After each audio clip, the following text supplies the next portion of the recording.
Boom. Okay.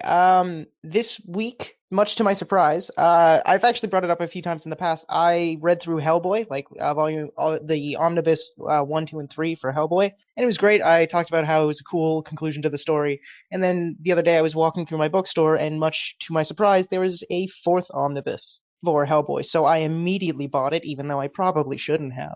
I still did it, just because I needed to know what happens. So I read through the final issues of Hellboy and like saw the end, like the actual end. You flip the page, it's Mike Mignola saying, "This is it. Sorry, folks," or not sorry, but like this is it. I hope you liked it. And spoiler alert, I fucking loved it. It's pretty much a picture book near the end because it's just huge art pieces and monsters fighting each other, and just like weird visual stuff. And Yeah, I can because see this why they. is.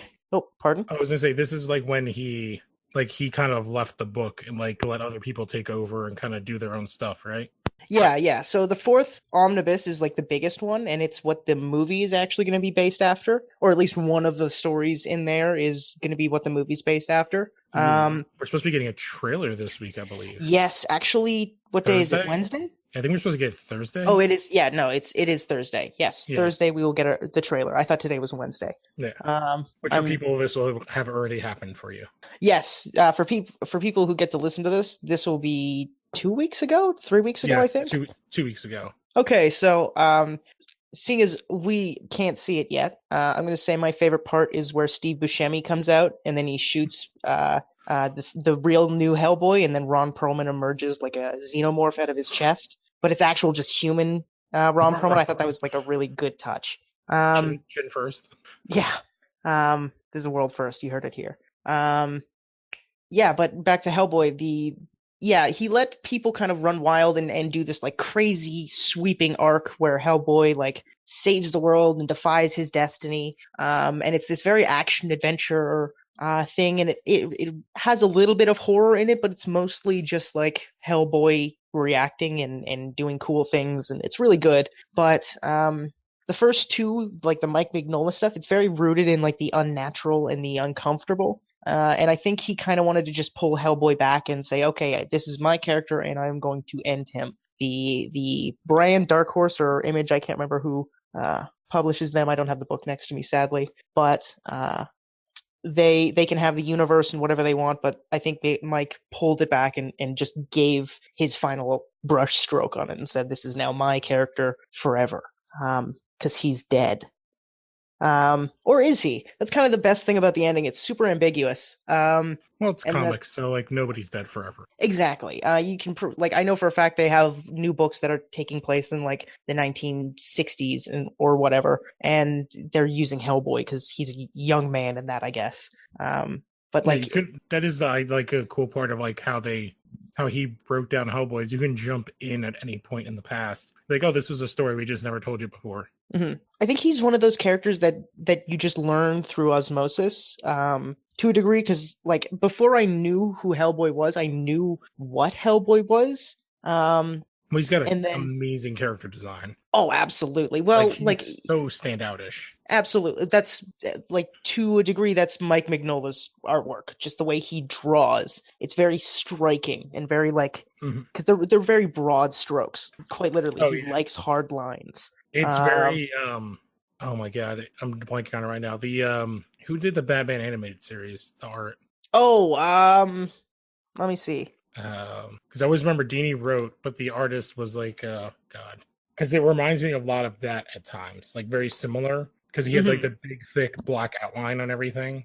Yeah, he definitely had that same that style. Like especially Hmm. in the later issues, you literally see Hellboy turn from like a flat character to a cute triangle. Yeah, I don't know how else to describe it, but it becomes like Hellboy is just like this weird straight line. It's beautiful because it symbolizes something in the grand scheme of things, but then he gets back to normal. But I'm not gonna get too much into spoilers because I think it only ended like 2 years ago. So I don't know what we want to call our statute of limitations for spoilers as. I think 2 years is fine. I think if you have, Okay. I think like a month or two, it depending on the book. Like we kind of went through all of like Heroes in Crisis and Okay, good Doomsday point. Clock, which is like Good current. point. That is a good point. I don't know. I just think I for some reason I treat it like I treat films. Yeah. But to Oh, me, that's a good it was point. Bruce Timm is the artist. Bruce Timm. Okay, yeah. I'm actually looking at him on Google Images, or not him, but his art on Google Image, and it's really gorgeous. It's that 90s style for sure. Yeah. Just like it looks like a marker black. That's a perfect way to describe it. The marker. Yeah, it's like a Yeah. Sharpie. But for Hellboy, yeah, I guess who gives a shit? Like at the ending, it's awesome because it turns into a picture book, but that's because like they spend the first like 100 pages or whatever of it, because I obviously read it as an omnibus. I guess it's 6 chapters, so 6 books. And they spend it like discussing like the politics of hell, because Hellboy dies at the end of the third, back in 2010, I think. And then it's literally just his adventures through hell. Um, and hell is in chaos because Hellboy shouldn't have died, and everybody was ready to go fight this eternal war, but Hellboy said fuck it because he's just that type of guy. And then he goes to hell, and everybody's like, "What the fuck?" And everything goes to hell, quite literally. And it's gorgeous because hell is like, it feels unique. Like every time you go to a new area in hell, it has its own art style. Oh, that's awesome. So like they have this my favorite location was the city of hell. It's like this never-ending city of like different architectures from all points of life. So there's like British architecture next to like Chinese architecture, next to Indian architecture, next to like New York style buildings, and they're all just like decaying and like just these tall, gorgeous buildings that just you can never see the end of it when Mike does like one of these gorgeous like panoramic panels. And it's just my favorite location to be in because you never get to see like you always see a different street, I should say, or like you see a new thing every time in it. And it's just very unique.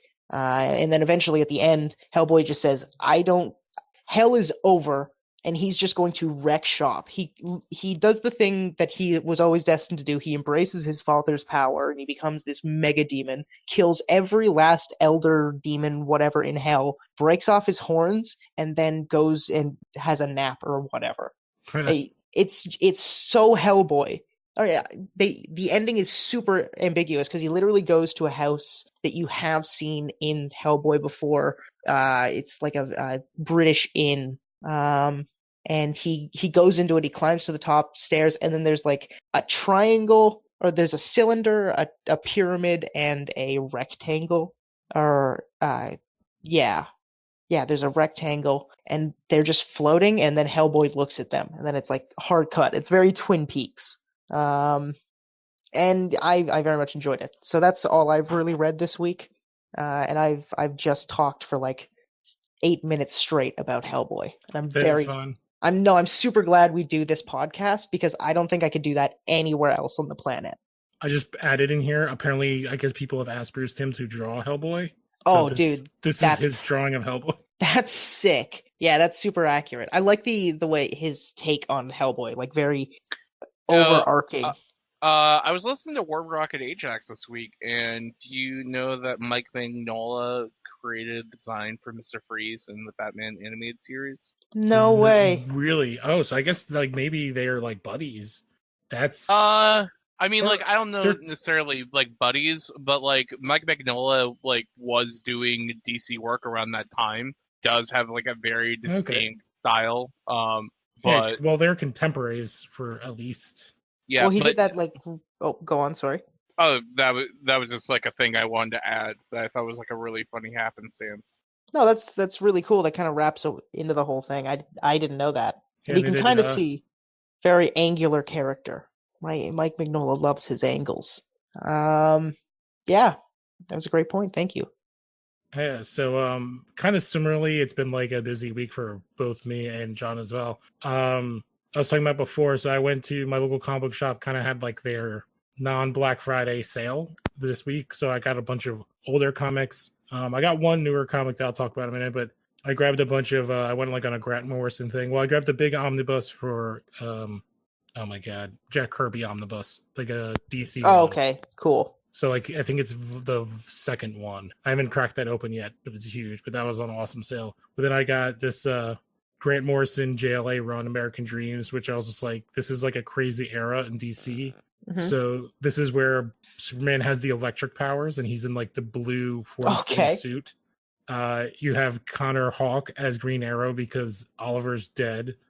Kyle Rayner is Green Lantern. Wally West is Flash. And that image, that is an actual angel. I think it's Zoriel is his name. And in the story, yeah, I'm gonna look it up. I believe it's Zuriel. Yeah, that sounds about right.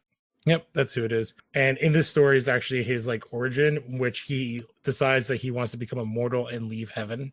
And the Justice League has to fight angels, like literal angels. And he's like trying to describe to them, he's like, no, you don't get it. Like, he says like a line, it's like imagine like a million suns exploding and like a sound so impenetrable that listening to it for a second will drive you insane. And that being touched by it is being like having like all these like greatest things, like, and you're kind of getting the idea of where his power level starts, but he's talking about like another angel. So like, yeah, his existence in this realm, it's in itself is like preparing to doom all of reality. Mm-hmm. And it is pretty crazy because like both Martian Manhunter and Superman go one-on-one with this evil angel for a bit, and then Superman uses his electric powers to pull the moon away from the Earth as the angels are, or there's like a weird, which it kind of ties into CW stuff if you've been watching Legends of Tomorrow. It's actually a story where the kind of bad guy in the background is Neron, who's one of the many versions DC has of like the devil. But it was a crazy look back at like the past and like the absolute insanity of Grant Morrison. And I got on that because I was reading issue 2 of his Green Lantern run came out. Okay. And it is exactly what you would think. The art is gorgeous and it features so many like weird characters. He brought up, I'm trying to figure out what this character's name is. I think it's like Dark Star or Black Star. Because they actually addressed it like, why is your name so dumb? And it's like, well, the opposite of a lantern is, what is this stupid name? Evil Star. That's his name. It's like, well, they're Evil good. Star. Yeah, they're good, so like I'll be evil. So there is a Green Lantern that is literally like a giant volcano. Like his head is a volcano. Okay. And there's like a bug and like a weird manta ray. Like, yeah, I'll send you a picture. And so they had in the first issue, they captured like a spider pirate. But they literally are like, yeah, well, you're not like a real pirate. You're like some rich girl who's like just wanted to rebel and then like talking shit to her. Like, oh, so you're the bad cop and she's the good cop. And like the other Green Lantern is like a female, like the birdfish people. It's like Tomar Ray, which I'm sure you don't know. They're like, it's like a really goofy race where they're like kind of fish people. Bird, they have beaks. And he's like, no, this is bad cop, hungry cop. And she basically is like, yeah, my species eats spiders, so like anytime, like I can come over there and just eat you, and it's completely ridiculous. Okay, I found the part where he's like, so yeah, Evil Star was my satirical take on Green Lantern. They're green, so I'm evil, and Star is brighter than Lantern, right? It's badass. Well, they're saying it and they're like making fun of him, and then one of the aliens bites him and basically is a space vampire, and they just wanted his weapon because it can kill Green Lanterns. It's like more powerful. Like it literally absorbs energies from like a star and makes the star useless. Mm-hmm. And then at the end of the book, basically you find out that there's been like some intergalactic gang and they just kidnap planets, and Hal goes to Earth to check something out and Earth is gone. Like somebody kidnapped Earth. Somebody kidnapped Earth? Yes. Okay, interesting. That's a good hook. I want to know who did that. Some weird intergalactic thing. Yeah. So if you see the picture, the thing in the background is at a planet that is actually a Green Lantern. So the symbols in his chest. Yikes. Yeah. And he talks. So of course he does. So like as he's going, he'll talk, and then it'll just cut like have like a little bubble. It's like gurgle, like the volcano is like gurgling, like it's going to erupt. And then when he gets mad, it actually erupts. Of course it does. So the next issue isn't coming out until January, and it's number 3, and it's Hal Jordan looking at God and telling him you're under arrest. Because again, like I said in the last one, Grant Morrison likes to play with Christianity and all that stuff, growing up a Catholic Scottishman. Yeah, that's something he kind of touches in all his work. Yeah. So I don't know. I just went on like a Grant Morrison buying streak, And then I got that's fair. I bought one Neil Gaiman book, which was really interesting. But John, did you have anything you read this week? I'm sorry, what was that? Did you read anything specifically this week, or? Oh yeah. I didn't get to read like a whole lot of American comics. Like I spent most of my time getting caught on manga. One of the books I picked up was called the Delinquent Housewife, because I also just love like slice of life comics, and unfortunately, like you don't really get like a whole lot of those in the American comic market. I feel like Mm-hmm. manga is like a really good way of like getting some of that. And so basically, it's about this woman who is about to marry this guy, and she's meeting his family for the first time. And within like the day or two that they've been there, her husband, or soon to be husband, gets a call from work saying that he has to go to Hong Kong and he'll be gone for a couple months. So this woman's like now had to stay with like this family that she like just met. But the big twist is that she's like trying to keep a secret from the family that she used to be head of like this badass all-female biker gang. And which is if people like kind of like don't know the aesthetic, like just look up like female Japanese biker gangsters or whatever, and you'll just see like these women in like long trench coats, or have like a kendo stick, or like they just look like badasses. And like I love that style, and a lot of that book is just that. And so she's like trying to keep the secret from this family. Her husband's brother ends up finding out that she used to be like this delinquent, and is like trying to keep her secret for her. But he also might be having feelings for her too. Oh, Of course, who knows? it's Japan. Well, I mean, it's not just Japan. It's just it's a triangle, Mm-hmm. But yeah, it's pretty cool so far. There's only like 2 volumes out right now. I don't think it's gonna go on for super long. Like maybe like 8 volumes at the most. But I think it's like pretty cool so far. If you're like more into sci-fi, I checked out a book called Dead Dead Demons, Dead Destruction, and it's from this pretty celebrated artist writer. Did a book called Goodnight Poon Poon, which was like it's like if you look in like the Eisners of like the last couple of years, and you look in the manga section, more than likely you've seen that book there. It's just like one of those books that always gets nominated. But this is the new book from them. It's from Viz Media. And it's basically about 3 years ago, this alien spaceship showed up over this city in Japan. No one knows like what it is, what happened. Some people died, but it's just kind of been there for 3 years. That's kind of not what this story is about. The story is about like this group of high school girls dealing with the mundanity of life while like there's this spaceship overhead. Like I thought it was going to be like a sci-fi book, and it kind of is in that there's aliens there, but there's like no future technology. It's not District 9 where the people are interacting with aliens. It's just a thing that's there, and it's dealing with like the weirdness of growing up.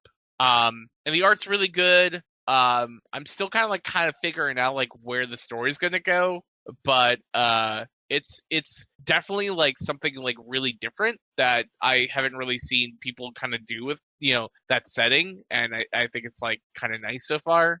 But yeah, it's called, and I think like the thing that like is like you'll see it on the shelf. It's like got like these really nice covers. They're really bright, and also the book is called Dead Dead Demons, Dead Destruction.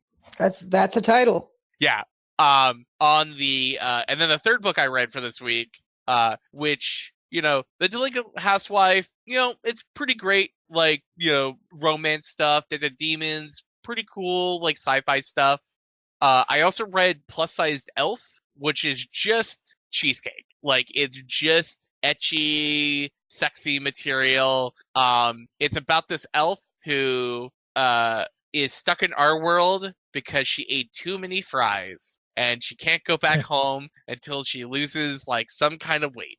And so the book is also drawn by a guy named who like originally got his start in Arrow manga. So if you read this book, you get like a lot of shades of that. I think it's like really fun so far because I think the writing is like pretty strong for like what's essentially like a like a sexy fun time book. But like I think it's like a little bit more fun than say like Monster Masamune, which is just like you know what you get with the premise.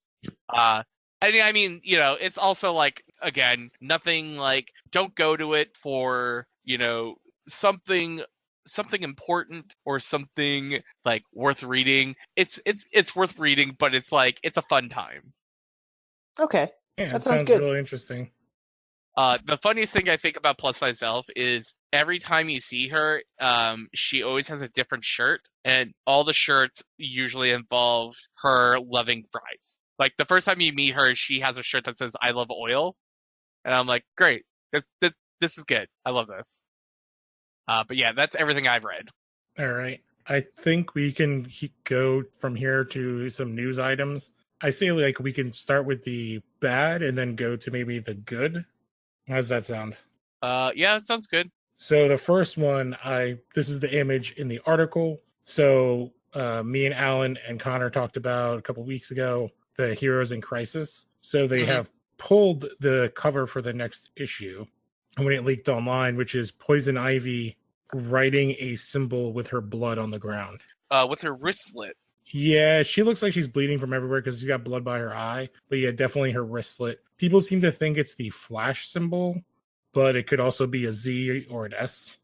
I think because of the death in the early issues of the book, it is probably a Flash symbol. Yes. Or that's what it's supposed to invoke. Yeah, so they are going with like another, I think, other art. I think the problem with the cover is it like invokes like that beautiful corpse kind of thing where it's like she like her hair is like kind of parted in such a way that you see like her full profile of her face. Yeah. Like she's also like in a sexy pose where we're looking down at her cleavage, her butt's up in the air. Yeah, like in a way that like no body would kind of be in. Like it's a bad cover, and Tom King was like, "Yeah, I don't like it," and also like at the same time, it makes me not want to read it because I like Poison Ivy. I don't want her to fucking die. And like now she was already killed. They just didn't show it. I'm like have my hands up in the air, like which is why I'm not reading Heroes in Crisis. Yeah, I know. Whenever it's done, I'm gonna write a big piece on it because it is insultingly bad. With like I understand we went over it like a couple weeks ago. Like I understand the concept that they were going for. It's just executed in almost every way possible poorly and in a way that's insulting to like mental health and that kind of a situation. Yeah. So that they were kind of going for. And when it's done, unless it has like a big turnaround, I would actually say as of right now, I think it is worse than Identity Crisis. I do not believe that. Has there been like a rape of a beloved character so far? Well, only like 12 have been murdered. Like there's a big difference between like people being killed and then like a beloved character being raped. Like yeah, well, there was a character who was shrunk down and killed being eaten by crows. What? Yes, that's actually like one of the first panels. It's a character I've never heard of that I guess was like a 70s or 80s character, Blue Jay, that could grow and shrink. And he got killed by crows? His name is Blue Jay? They show his dead body being eaten by crows. Oh. I was like, he got killed by crows and his name is Blue Jay? No, like the list it's Ivy, Connor, or not Connor, what do you call it? Roy, that's what I mean. Roy Harper, Wally West, Commander Steel, Lagoon Boy, Blue Jay, and then the rest. There's like 5 or 6 more that are like whatever. Yeah. So yeah, not sure. Like it's just really dumb, and I don't like. It's gonna have to do a lot to get me on board. This second story is actually on a book that Alan recommended to me, and then like a day later, after recommending it to me, is basically canceled. Yeah, he's like, "Hey, Doc, remember that time I recommended that book? I would probably recommend not checking it out." Yeah, the art looks amazing, which it doesn't have anything to do with the artist, and like the concepts of it are interesting. So we are talking about another DC book called Border Town, And so that has been canceled. I think the two artists, or the artist and the inker, left the book a week ago after some really horrible accusations came out about the writer. Yeah, which I was following while I was gone. Which sucks for the artist and writer not the writer, fuck the writer. It sucks for the artist and the colorist because it seemed like Border Town was getting to be like like a big book. It was getting like a lot of people talking. Yeah, and it and it was like like constant work is like what you want when you want to be an artist. It's like, oh, like this is going to be a long running series, great. And so now it's like, hopefully because of the strength of the art of that book, like the artist and the colorist like find a book to get on like pretty soon. Yeah, I would have a feeling that DC Vertigo is going to do whatever they can to get them on a thing quickly to kind of do good spin on the story. Yeah. And then like there was news today that there were solicitations that went out for Nightwing, and then they immediately pulled them back because the writer for those books is going to be the same writer for Border Town. Oh Jesus! Which is also a book that can go fuck itself, but for more like Heroes in Crisis reasons. Yeah, but yeah, that's it's super just unfortunate.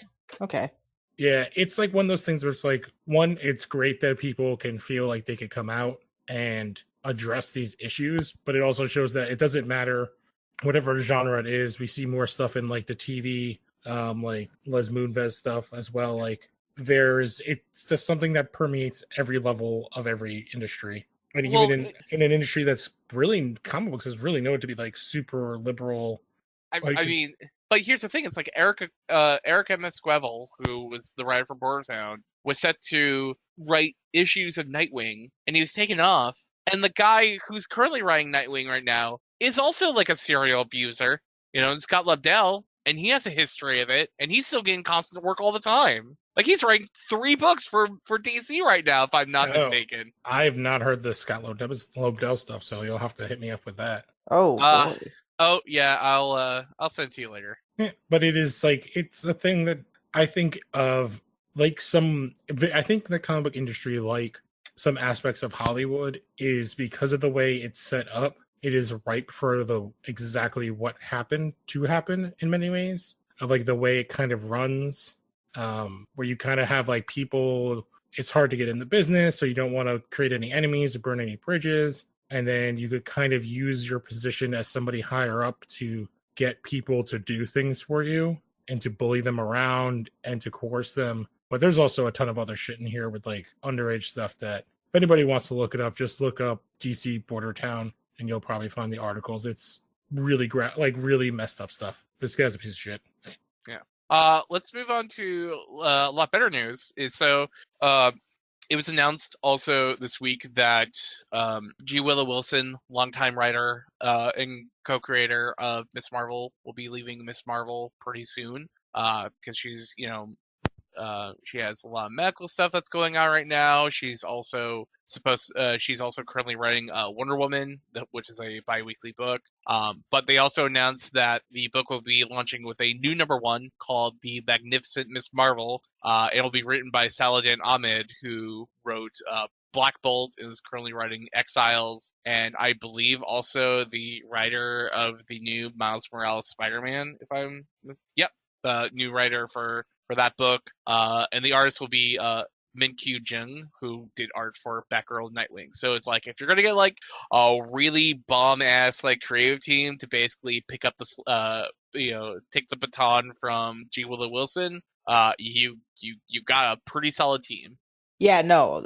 Miss Marvel is one of my favorite things to come out of Marvel in a long time. And I'm really glad they're giving it to this team, especially with that little art that they've given. Oh, it's gorgeous. I'm so excited to see what they do with this. Ms. Marvel is actually the one character in a decade plus that I've read of Marvel, and I absolutely adore her character. I love the idea. I love how different she is. And it kind of goes to, again, with stuff that bothered me with the last story of like, oh, it's a brand new character that's not white. It's not a guy, but it's a new character. She's kind of taking on the moniker of a previous character, but she has a completely different power set. And it's just like an original new idea. And I fell in love with it. And she's so interesting. I love that she's a teenager as well. She also happens to be from my home state.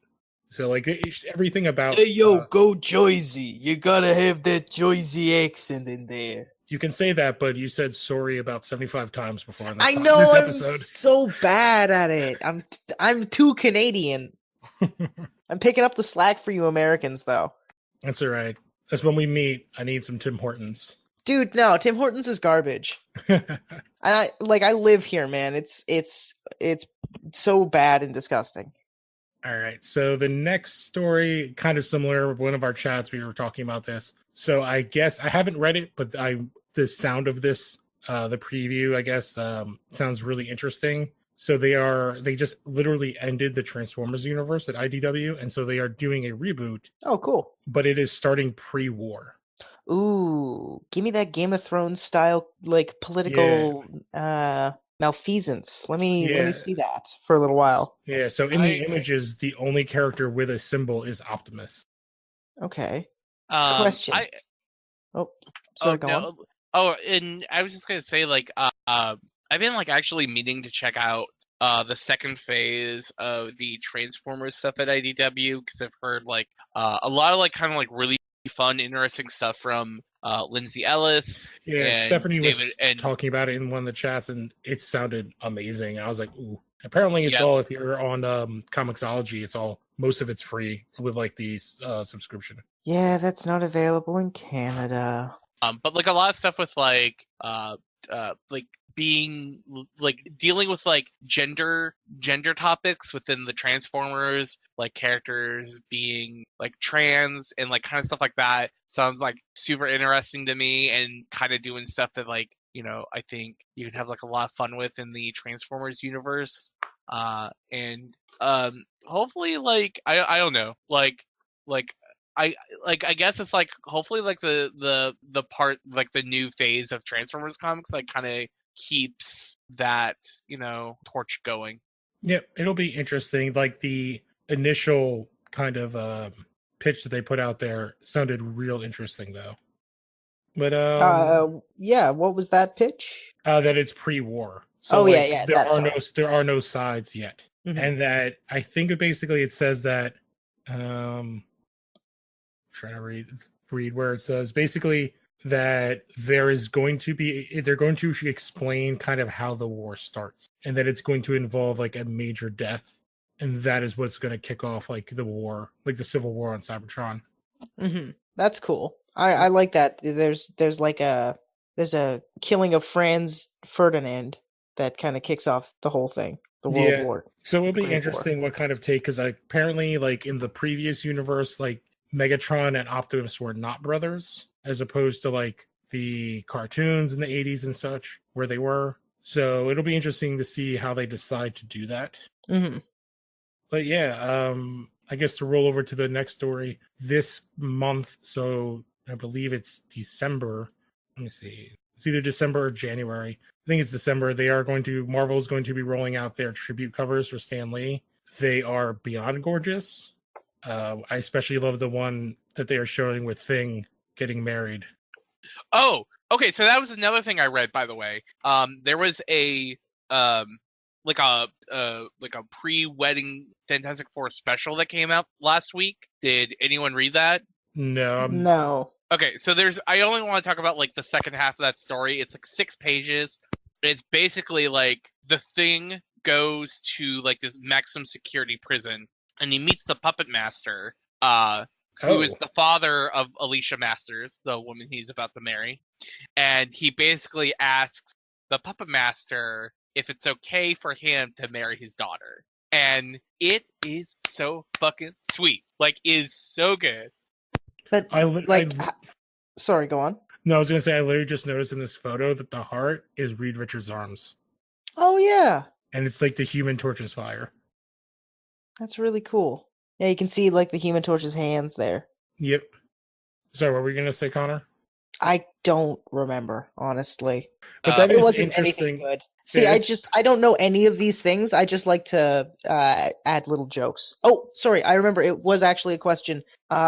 What defines sweet? Is it like a cool little character moment? I mean, it's the Thing going to one of their oldest villains and asking him if it's okay for him to marry his daughter. It's just like, you know, it's like sweet in a precious way. Yeah, like I mean, the Thing is an old school romantic, like, stand up guy, and even though like him and the Puppet Master have had their battles, like he still thought, even though he's like, you probably are not a fan of me, but I thought it'd be respectful for me to come to you as a man and just be like, hey, can I marry your daughter? and there's like a really good like surprise face on the Puppet Master, and he gives like a speech that's like really good, and there's like it's fun. Like, it's the issue is like $6, so I don't know if it's like necessarily worth spending $6 on 6 pages, but it's like a really fun like short story if you can like find it anywhere. Yeah, well, that sounds nice. Yeah, that's awesome. I don't know anything about the Fantastic Four. The Fantastic Four at all. Well, I know the basics, obviously, as they're one of Marvel's oldest hero groups, but other than that, I don't really pay attention to them. Like, I know they were really crucial, or at least their kids were really crucial in the Secret Wars arc, or Battle Realms. Was that it? It was from a couple years ago. It was when they Battle World. That was it. Yeah, Battle World is rad. Oh my god! But it was just a lot of fun. Me, it's like, I was gonna say, wait, are you talking about the original Secret Wars? Like, no. That one is good though. But I'm not talking about that one. No, the Fantastic Four, they're the first family. The reason like it came up was like they're getting one of the covers for Stan because they were very much, again, we could talk about the Stan stuff for forever. Yeah, like where credit goes, but they were definitely like one of his more closest, like he was very closely connected with the FF. Okay. So that's why it's like it's them, Spider-Man, and Captain America, and I think like one or two others that they're doing special covers for, which is nice.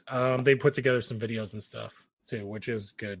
So to flip over, so like it happened last year because Action came out a year before. We are getting DC's the Detective Comics 1000. So it's the 1000th issue. So we got Action Comics 1000 this past summer, I think. And so basically they did like a giant anthology book where they gave an artist and a writer, I think like 4 pages, maybe like, yeah, at most 4 pages. So they just released who is doing the stories for Detective. So the first combo, I'm going to go down the combo list, and they are mostly people that are very well connected to Batman. So the first one is Kevin Smith and Jim Lee, Brian Michael Bendis and Alex Maleev, Warren Ellis and Becky Cloonan. Which, by the way, I'm looking at this list. That's the number one story I'm looking forward to. Becky Cloonan is amazing. She's also did issue 12 of Batman during the Scott Snyder run. And her big claim to fame is that she was the first woman to draw a mainline Batman book, or like the main Batman book ever. So like, think about that shit. Like that character's been around for 75 years. Yeah, like, they're on issue 1000, and they were probably that was probably like 9 something. Mm-hmm. Well, that was like the main Batman book, so I don't know if like someone did. Detective was it not Detective? Earlier. Okay, so she was on Batman, not Detective. Yeah, but it's like, isn't that shit like crazy pants? But like, hey, Becky Cloonan is an amazing artist. Like, and if like anyone was gonna wear that badge, like I was glad as her. Yeah. Well, if you look at it, they seem to be like the big artists, like older wise, like Neil Adams. Well, I was gonna get to, so like Neil Adams is like probably the oldest guy when it comes to the artist on here. Probably like Kelly Jones is the Nightfall artist. Yeah, so they're like, I think was Adams like early 90s or late 80s when he did Batman with someone else who's doing another story, which is Denny O'Neil. The two of them worked together for a long time, and Denny O'Neil's book is actually going to be a sequel to a story that he wrote a long time ago. You have Jeff Johns and Kelly Jones. You have Tom King, Tony Daniel, and Jolie Jones. Snyder and Capullo, which is always awesome. They're kind of the guys who revived Batman during the New 52. And James Tynion and Alvaro Martinez. So I know, like, I kind of flipped through the the Action 1000. I'm not a big Superman fan, but I am actually excited for this. I think the pairings are great. It'll be interesting. Like, obviously, one of these kind of stands out as like one of these things is not like the others, which is Kevin Smith.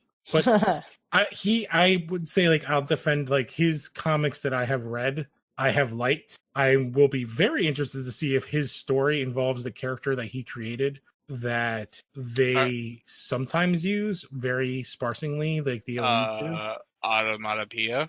Yeah, I actually really dig like how ridiculous that character is. Yeah, no, like for as bad as like Kevin Smith's Batman, The Wandering Gry, and the other book he did, it's like all that bad stuff that came from those comics. Like, man, the one good thing that like Kevin Smith has done at DC is he created Automatopoeia, which is like one of like those great Green Arrow villains that like I don't think he has a whole lot of. No, and it's somebody that's like really cannot translate to any other medium, like ever. So basically, I think you could. I think you could do him in like TVs and movies, but like, I mean, his whole thing is he just like Connor. Connor, are you familiar with Automatopoeia? No. Who is onomatopoeia? Well, do you know what that word means? Yes, they're words that are forwards and backwards, right? No, onomatopoeia are words like buzz, where their definition is the sound. Okay, yeah, so, I know those. So I can make those noises. So his ability is that he can make the sounds of anything. So well, no, it's not.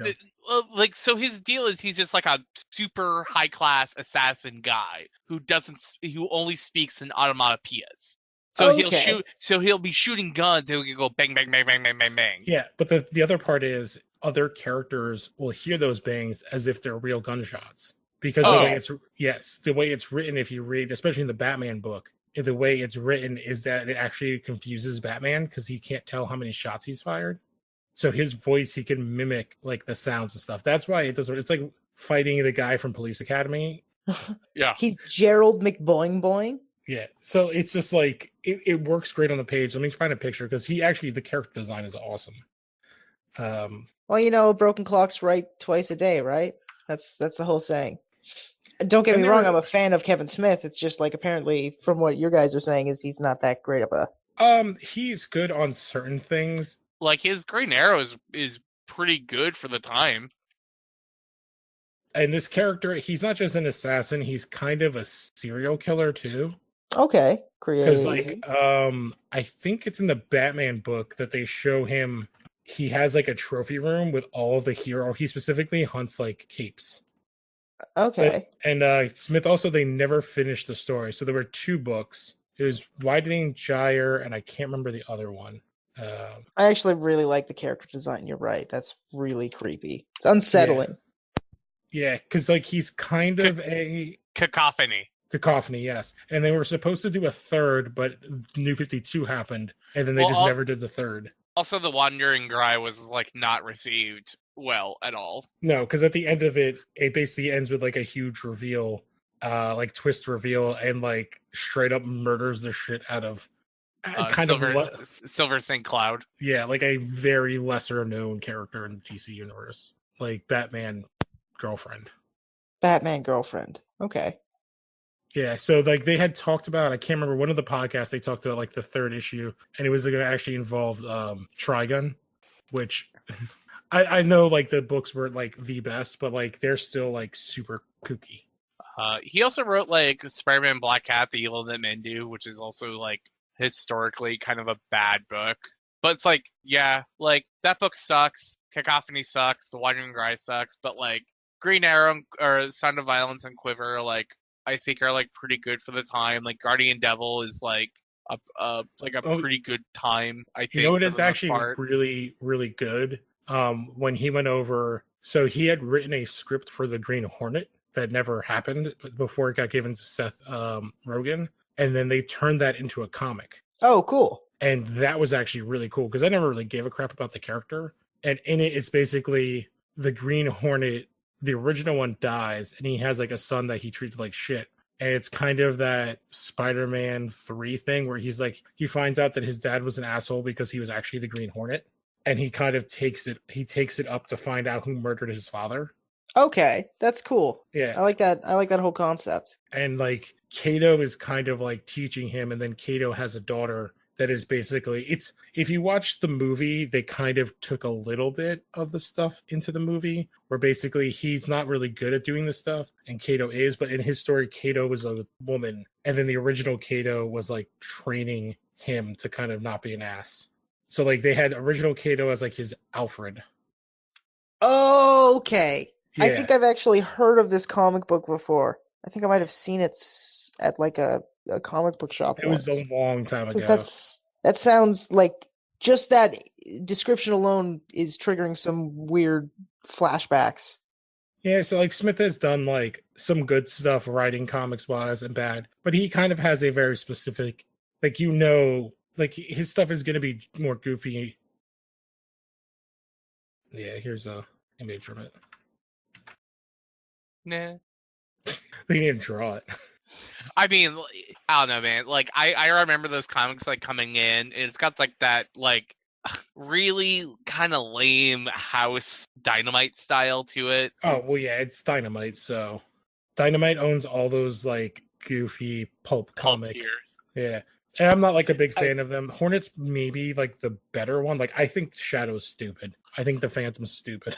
And I'm not saying that everything that comes from Dynamite's bad. Like the Nancy Drew book recently by Kelly Thompson is really good with Justice St. Ong, and then like the few pages I've seen of the Jeremy Whitley Rainbow Bright seem like pretty fun. Because like that also again like they had like a really good artist on that book, but I think for like the most part when I flip through like a Dynamite book, they all just have like that kind of just really stiff, I don't know, like it reminds me of like 90s art. Oh, it's very, I was gonna say the other thing, I was just flipping through pictures that he did that was awesome. So it's actually, I think it's over now, but they had been doing a Batman 66 book where it continued the story of the old Adam West show. And so they had, Kevin wrote a book where it was like Adam West and Burt Ward met the Bruce Lee Kato and Green Hornet in like the 66.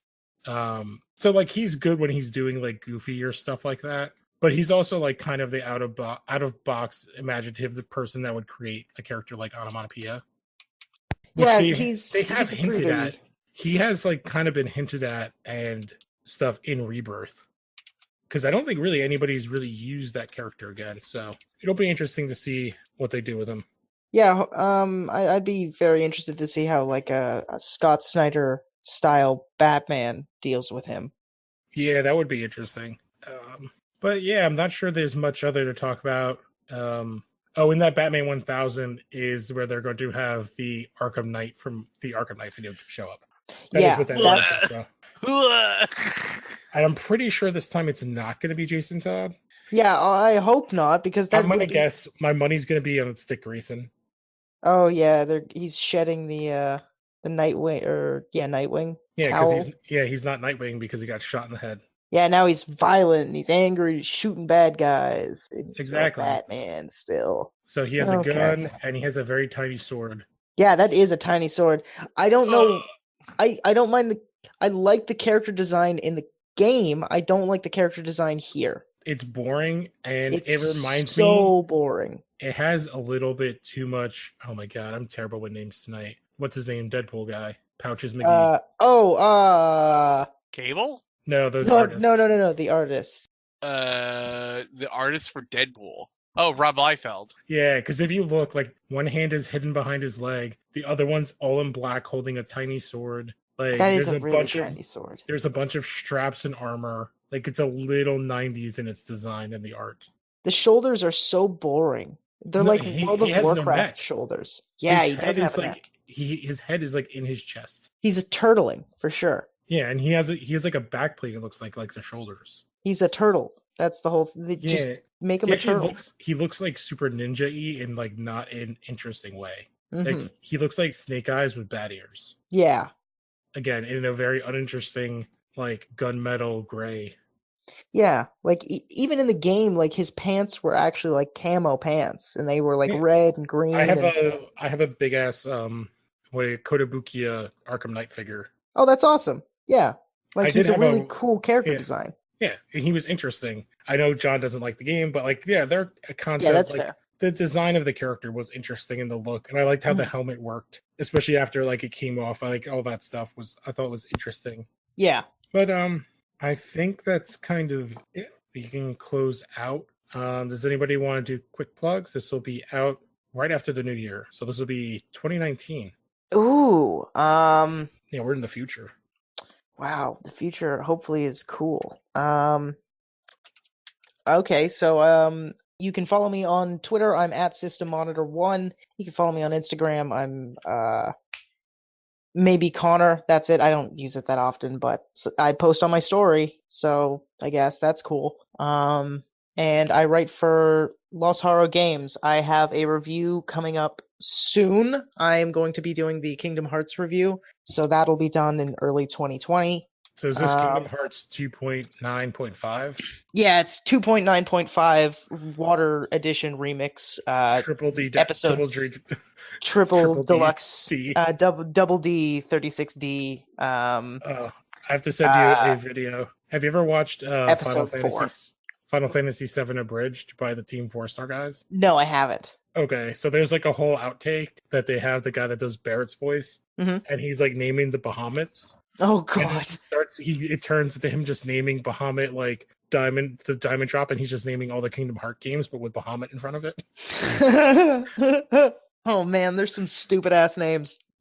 But yes, that's what I'll be doing. I will also be hopefully launching a new podcast in January. I don't want to say anything too much right now, but yeah, I'm going to be doing something in the future. Other than that, I'm done.